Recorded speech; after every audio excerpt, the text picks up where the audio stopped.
Toilet নিয়ে তর্কাতর্কি, তাও আবার একেবারে সংসদের ভেতরে। হ্যাঁ, এই খবরই দেবো আপনাদেরকে। কলকাতার ডিজিটালে আপনাদের স্বাগত। আপনাদের সঙ্গে রয়েছি আমি ঋষিকেশ। তবে যে ঘটনা বললাম সেটা আমাদের দেশে নয়, জাপানে সেখানে মহিলাদের সংখ্যা বাড়ছে, সদস্য সংখ্যা বাড়ছে সংসদে, কিন্তু সেই অনুযায়ী টয়লেট নেই, যে কারণে দীর্ঘক্ষণ লাইনে দাঁড়াতে হচ্ছে মহিলাদেরকে বাথরুমে যাওয়ার জন্য। সেই কারণেই এই টয়লেটকে নিয়ে একেবারে তোলপাড় কাণ্ড বেঁধে যায় সংসদে। দীর্ঘ আলোচনা হয়, তর্কাতর্কি হয়, শেষমেশ একটা জায়গাতে আসে। যদিও এর আগে যিনি প্রধানমন্ত্রী ছিলেন তিনিও চেষ্টা করেছিলেন, কিন্তু সমাধান সূত্র মেলেনি। দীর্ঘ আলোচনা, তর্ক বিতর্কের পরে বর্তমান সরকার তারা প্রতিশ্রুতি দিয়েছে, যেমনটা আমাদের দেশেও অনেক প্রতিশ্রুতি তো পাওয়া যায়, কিন্তু আখেরে বাস্তবিক কি হবে সেটা অবশ্য এখনই বলা যাচ্ছে না। সেখানে প্রতিশ্রুতি দিয়েছেন জাপানের প্রধানমন্ত্রী সানাই তাকাউচু, তার মতন ব্যক্তিত্বরা, যে না, সদস্য সংখ্যা যেমন সংসদে আরও বাড়ানো হবে, পাশাপাশি আগামী দিনে টয়লেটের সংখ্যাও বাড়বে। কিন্তু এটা নিয়ে যে এই প্রথম আলোচনা হচ্ছে এমনটা নয়, এর আগেও বহুবার আলোচনা হয়েছে, সমাধান সূত্র মেলেনি। তাই এবার একেবারে তোলপাড় কাণ্ড।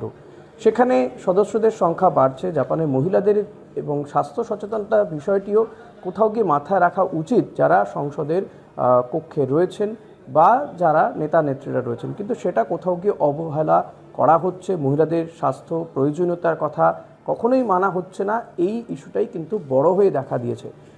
আপেক্ষিকভাবে দেখতে গেলে যে টয়লেট বিষয়টা হয়তো তেমন বড় নয়, কিন্তু বুঝতেই পাচ্ছেন যখন সেটা সংসদের ভেতরে আলোচনা হচ্ছে, বোঝা যাচ্ছে যে পরিমাণ টয়লেট মহিলাদের জন্য, যে পরিমাণ সুলভ শৌচালয় আমরা যেমনটা ব্যবহার করে থাকি সেটার প্রয়োজন রয়েছে রাস্তাঘাটে বলুন বা সংসদের ভেতরে, তার ধারে কাছেও নেই।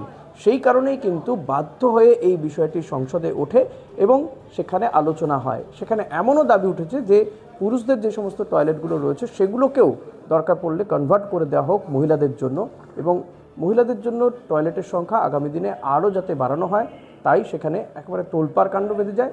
শেষমেশ অবশ্য যেমনটা বললাম যে সরকারের পক্ষ থেকে আশ্বাস আপাতত পাওয়া গিয়েছে, কিন্তু কবে সেটা বাস্তবে রূপান্তরিত হবে সেটা জাপানের মহিলারাও জানেন না। তারাও বারবার করে বলছেন যে টয়লেটটা তাদের প্রয়োজন স্বাস্থ্য সচেতনতার জন্য। এত তো হাইজিন সহ বিভিন্ন বিষয়গুলো আমরা জানি, শব্দগুলো আমাদের চোখের সামনে ঘোরাফেরা করে, আমরা কখনো কখনো বলে থাকি, কিন্তু জাপানে যে সেটাও কতটা অবহেলিত হচ্ছে, মহিলাদেরকে কতটা অবহেলার শিকার হতে হচ্ছে, সেটা এই সামান্য ইস্যুটাকে, আপনার কাছে যেটা সামান্য ইস্যু মনে হচ্ছে, সেটা যে সংসদে আলোচনায় পৌঁছে গিয়েছে সেটা থেকে বোঝা যায় যে এই বিষয়টাই কতটা গভীরে রয়েছে, এই ইস্যুটা কতটা গভীরে সেখানে প্রবেশ করেছে। তাই আগামী দিনে জাপানে মহিলাদের জন্য টয়লেটের সংখ্যা বাড়ানো হোক, সেই দাবিতে অনড় রয়েছেন মহিলারা। আর এবার তারা মনে করছেন যে বারবার তারা দাবি করেছেন, দাবি আদায় হয়নি, এবার তারা দাবি আদায় করেই ছাড়বেন।